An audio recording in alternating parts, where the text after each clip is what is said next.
I have with me now Mr. Joseph McMonigle, Secretary General International Energy Forum, IEF. Welcome back to Abu Dhabi and to ADIPEC. The session: will geopolitical events in Europe accelerate the net zero agenda or reverse its course? Please, can you tell us what did you discuss inside? Well, I think we have to learn lessons. I mean, the word energy security is now back in vogue, but I'm worried that it's being viewed as short-term energy security and not long-term energy security. And I think the answer to the question of the title of the session really depends on how well we learn the lessons of the current energy crisis.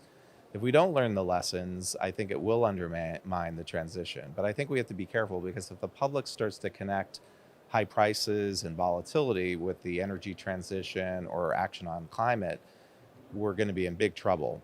And so that's why I think we have to really manage the transition, because if we don't manage the transition, I think we'll lose public support for the transition and those policies, and probably it'll be a huge setback. If we manage it and pay attention to high prices, and by that I mean we have to invest in hydrocarbons until we have alternatives to hydrocarbons. Wind and solar only get us about halfway to meeting our climate goals. We need new technologies that are not really commercialized or ready for prime time. So until they're ready, we have to invest in hydrocarbons. If we don't do that, we're going to see much more years of high prices, volatility, energy crises, without any kind of break in between. So it all depends on if we learn the lessons of the current energy crisis. Yesterday, OPEC released their outlook for 2045, and they said that the market or the oil sector, they need more than $2.1 trillion of investment. So the lack of investment is a huge challenge for all the sector forever. So how can this be fixed? Well, at the IF, we put out an annual investment report on hydrocarbons, which may seem odd that an international energy organization is putting out reports calling for more investment in hydrocarbons, but it goes to this point that I just made about the transition and keeping the public on board for it and keeping prices in check.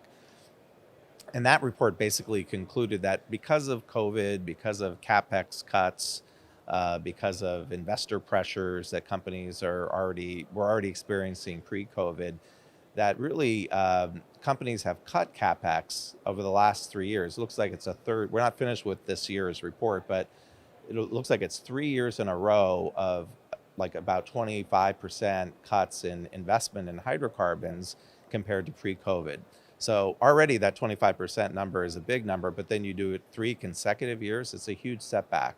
So what we've concluded with our friends at S&P Global is that the number has to increase to about $550 billion per year over the next decade just to meet demand. And as you pointed out, OPEC and others, I think, have even higher numbers. So that's our number.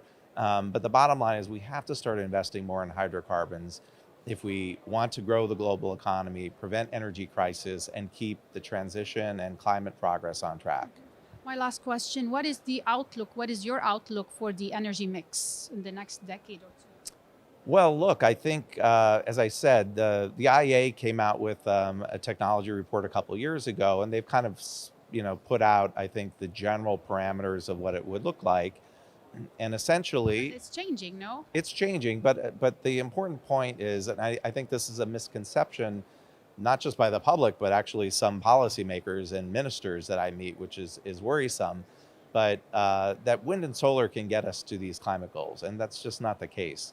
The IEA, who's a big proponent of the net zero scenario, they've said that wind and solar get us about halfway to our goals. The other half require new technologies that are not commercialized or even invented yet. So we're talking hydrogen, CCUS, maybe things like fusion, small modular reactors. These things aren't ready yet. So until they're ready, we have to keep investing in hydrocarbons. And so I think at the IEF, we like to say we focus on markets, not models. The models take a goal and then work backwards and say, this is what has to happen to demand and supply. And what's going on is the demand for hydrocarbons is not decreasing as the models suggest. And this is why we're in the crisis.